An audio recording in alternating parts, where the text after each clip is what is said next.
Episode 2.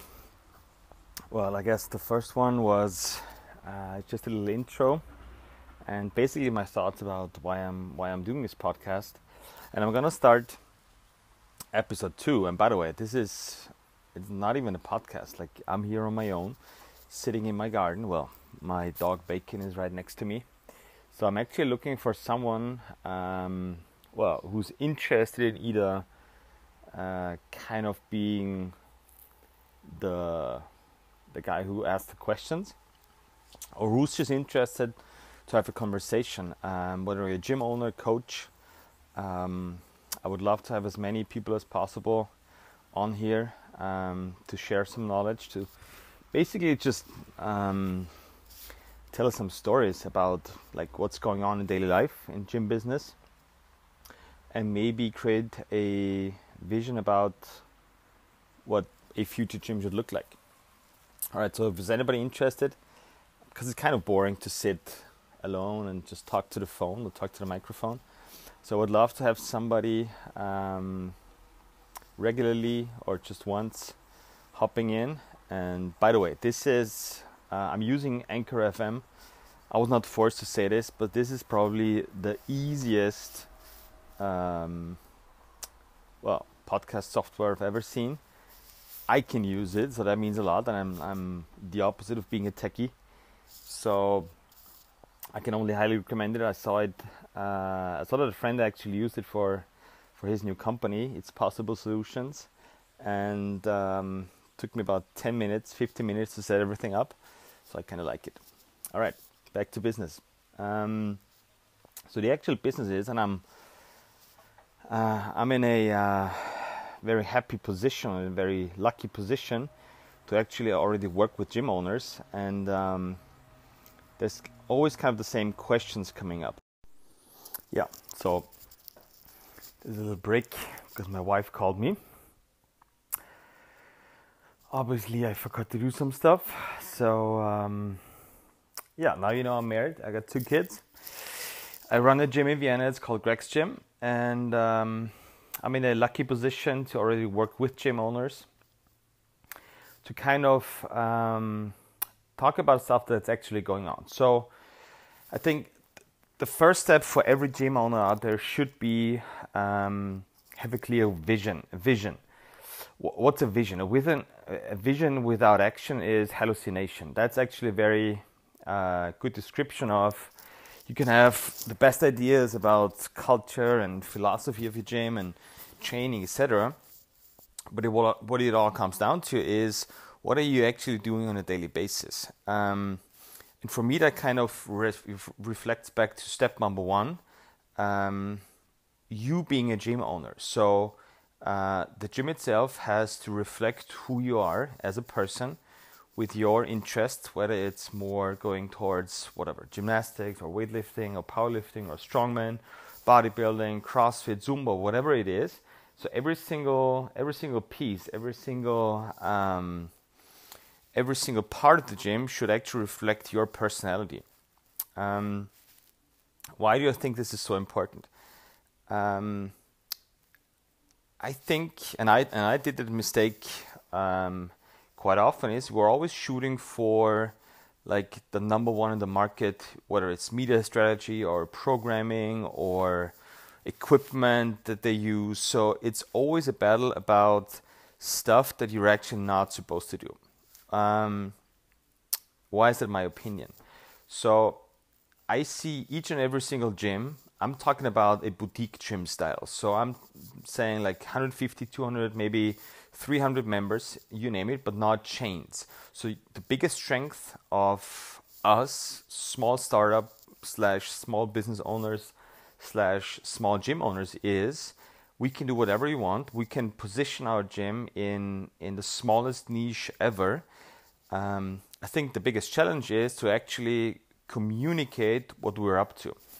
And what we're up to means is, yes, part of it is a vision, but what are you actually doing on a daily basis? So is the programming reflecting your vision? Are your coaches reflecting the vision, etc.?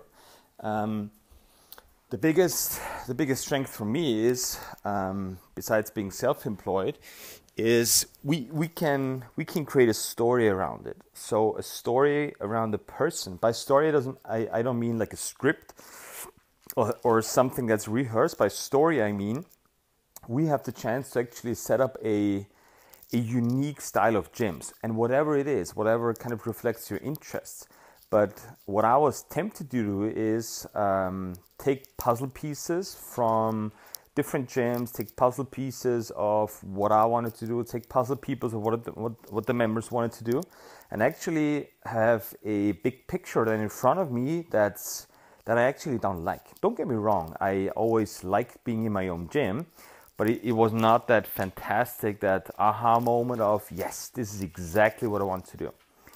And that's what I was actually afraid of when I got self-employed, is that I, at some point and at some day, I will feel like an employee again.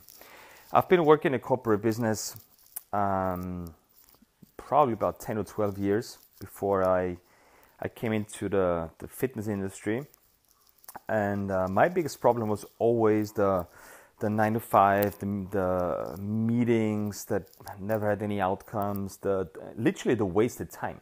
So I think the biggest strength of us small gym owners is creating your own path. But that means for me, that's why I'm actually doing the podcast, is I want to tell my story and my failures and my fears and my successes that I had, and just share some stuff. So if there's anybody out there listening that kind of finds something, whether it's positive or encouraging or an idea that he or she would like to try out, then I've already done my job, which is just talking about stuff that's maybe out of the norm.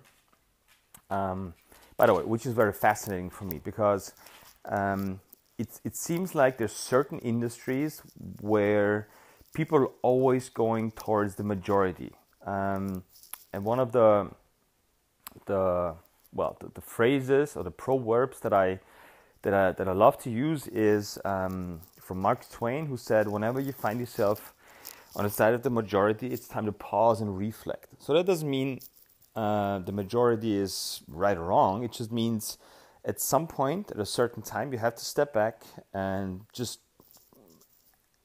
analyze, or at least look at what you're doing, and if it's still in line, what you are actually up to.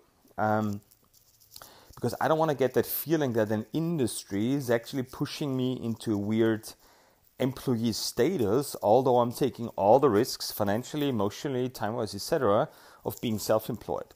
And I had that feeling a couple of years ago when programming and the urge to program stuff for the members, and then for the coaches, etc., the urge to actually do stuff that I'm not fully committed to. And yes, there's always a part of, hey, you have to pay the bills, you have to pay the rent and the coaches, and ideally yourself a decent salary.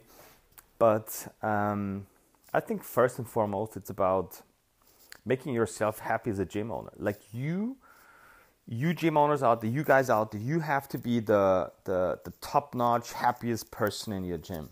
If you're not happy, guess what? Your coaches might not be fully satisfied. And guess what? Your members might not be fully satisfied. So I think we have a unique strength in setting gyms up. What does it mean for my gym? Like a practical example.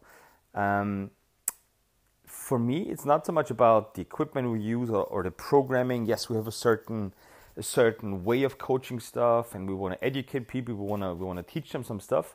But for me, first and foremost, what hopefully reflects me is I want to create an environment where people feel more than welcomed to open up, talk about their real issues. Maybe they have any easy access to sport or doing sports, etc. Maybe they've been in pain, etc. So I'm always thinking about what can I offer to make it not more comfortable, but what makes it easier for people to actually start with something. And don't get me wrong, I think our actual work starts when shit goes sideways. That means, yes, there will be always some issues down the line. Like, I expect you to sign up to my gym for the rest of your life. So I'm expecting a little bit of bumpers on the road in the next, 5, 10, 15, 20 years. And I want to give us the chance to actually talk openly about it. That means if there's some nutritional issues, or if there's some hip pain coming up, maybe not from training at our gym, maybe it's from an accident, maybe it's from trying out a new sport, or maybe it's from overdoing some stuff, then I want to have a culture in the gym that allows us to sit down, stop all the bullshit bingo, and literally talk about what's actually going on. And I always wanted to have that in other companies. Like, I'm not talking about a customer service. Customer service is awesome. Retention marketing is awesome. Sending out emails is great. But I think what people are actually looking for is, human interaction and honest talks, and a place where they can open up. They're not going to be judged by anybody. They don't have to feel guilty. And trust me, for every single mistake that somebody opens up with, I have a beautiful story of myself making that same mistake. I messed my body up doing sports, training, etc. Failed in business, etc. Had some success on the other end. So there's always something to share with somebody. So to sum up kind of episode 2, or to make a conclusion, is I would just like to invite all the gym owners out there to sit down and actually think about what you want to see in your gym. Not an Instagram update as in, hey, I want to look like that gym on Instagram. I want to have that programming. A true, all right, what defines you as a human being, as a person, and what kind of is intriguing for other people. Creating your niche, creating your own way. You only have to attract 150 people, or maybe 200 or 250. I think we're acting way too much in a way of, hey, I need 25,000 people in my gym. So that's why I have to use social media marketing and have some sort of a mainstream opinion. I think it's the opposite. We can have let's say a harsh opinion, or maybe a different opinion on some things, and we can try stuff. So we don't have to fit a scheme. We don't have to fit some rules. We can basically do whatever we want, as long as it's going to help people, and as long as it's going to reflect your own philosophy and your own way of behavior. I guess in the next episode, I